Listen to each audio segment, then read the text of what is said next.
அனைவருக்கும் வணக்கம். இந்த வீடியோவில் நாம் பேட்டரி சார்ஜ் செய்வது மற்றும் அதன் பராமரிப்பு குறித்து காண்போம்.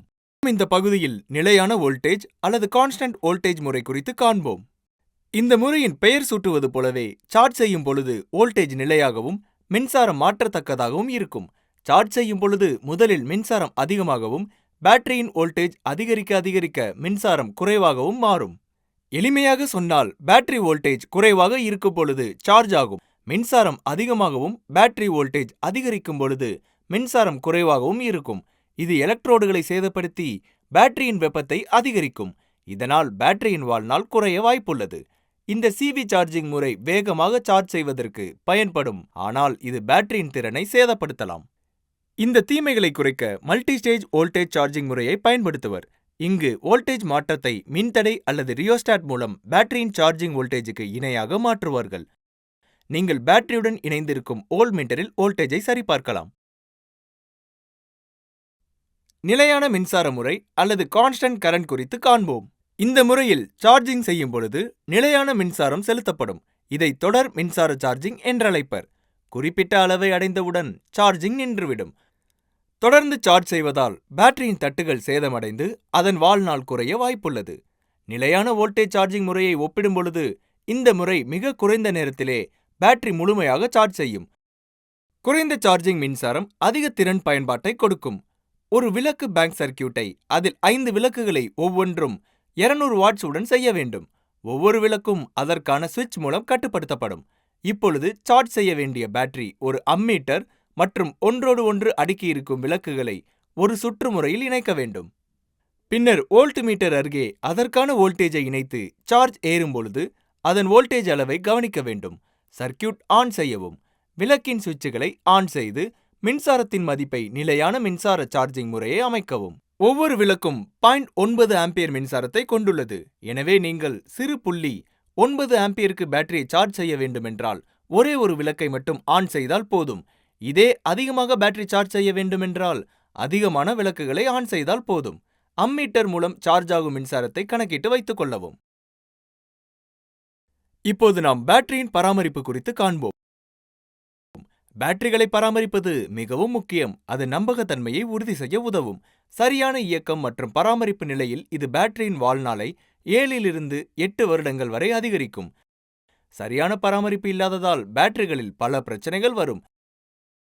சரியான பேட்டரி பராமரிப்பு இல்லாத பொழுது இது அண்டர் சார்ஜிங், அதாவது குறைவாக சார்ஜ் ஆவது, மற்றும் ஓவர் சார்ஜிங், அதாவது அதிக சார்ஜ் ஆவது போன்ற பிரச்சனைகளை உருவாக்கும். குறைவாக சார்ஜ் செய்வது அல்லது அண்டர் சார்ஜிங் என்பது பேட்டரியின் திறனை தினசரி வேலைகளில் குறைப்பது மட்டுமின்றி சல்பேஷனல் குறைபாடுகளை உருவாக்கும். இது மேலும் அந்த பேட்டரியின் திறனை குறைத்து விரைவாக செல் வாழ்நாளை குறைக்கும். பேட்டரியின் வாழ்நாள் அந்த பேட்டரியின் தரம் பொறுத்து மட்டும் அமையாது, அதை பயன்படுத்துவோர் பராமரிப்பது பொறுத்துதான் அமையும். சொல்லப்போனால் பேட்டரியின் வாழ்நாள் முழுக்க முழுக்க அதன் பராமரிப்பு சார்ந்துதான் இருக்கும்.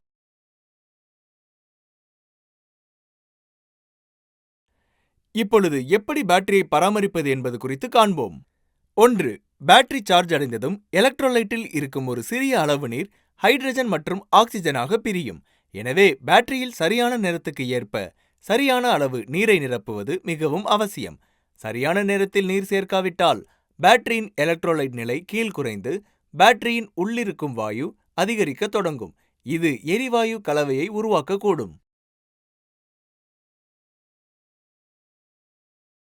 2. சார்ஜிங் செய்வதற்கு முன் ஒவ்வொரு செல்லையும் தனியாக எடுத்து சோதிக்க வேண்டும். அதில் உள்ள எலக்ட்ரோலைட் லெவல் செப்பரேட்டர் புரோட்டக்டரின் மேல் இருக்குமாறு அமைக்க வேண்டும். 3. எப்போதும் காய்ச்சி வடிகட்டிய நீரையே பயன்படுத்த வேண்டும். 4. எலக்ட்ரோலைசிஸ் நிகழும் பொழுது வெளியாகும் வாயுவை வெளியிட சரியான காற்று வசதி செய்திருக்க வேண்டும். 5. ஓவர் சார்ஜிங் மற்றும் அண்டர் சார்ஜிங் பேட்டரியின் வாழ்நாளை குறைத்து பேட்டரியை விரைவாக செயலிழக்க செய்யலாம். ஓவர் சார்ஜிங் செய்வதால் செல்களில் உள்ள தட்டுகள் சேதமடையக்கூடும்.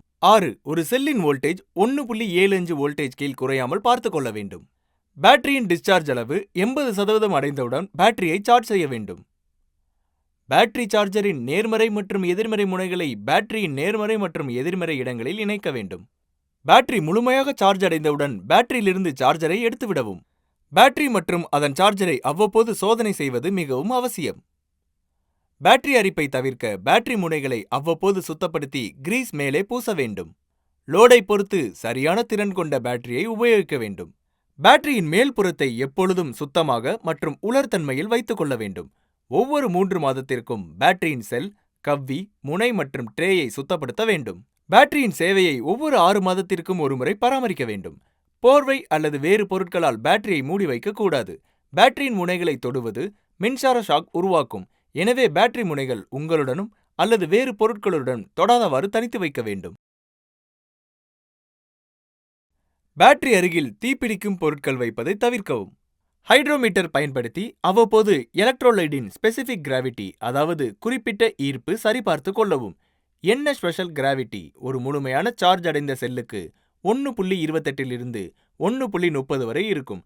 இந்த ஸ்பெஷல் கிராவிட்டி குறைக்க நீரையும் அதிகப்படுத்த ஆசிடையும் பயன்படுத்தவும். பேட்டரி முனைகளின் இணைப்பை சரிபார்த்து இல்லை என்றால் முனை கவ்வியை, அதாவது டெர்மினல் கிளிப்ஸ் பயன்படுத்தவும்.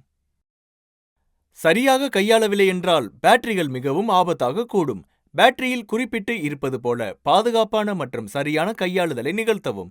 பேட்டரியை பயன்படுத்தாத பொழுது அதன் முனைகளை பிளாஸ்டிக் கவர் வைத்து மூடி வைக்கவும். மரப்பலகை பயன்படுத்தி நின்றவாறே பேட்டரியை வைக்க வேண்டும். இந்த வீடியோ பார்த்த பிறகு உங்களாலும் பேட்டரி சார்ஜ் செய்து பராமரிக்க முடியும் என நம்புகிறேன். உங்கள் நேரத்தை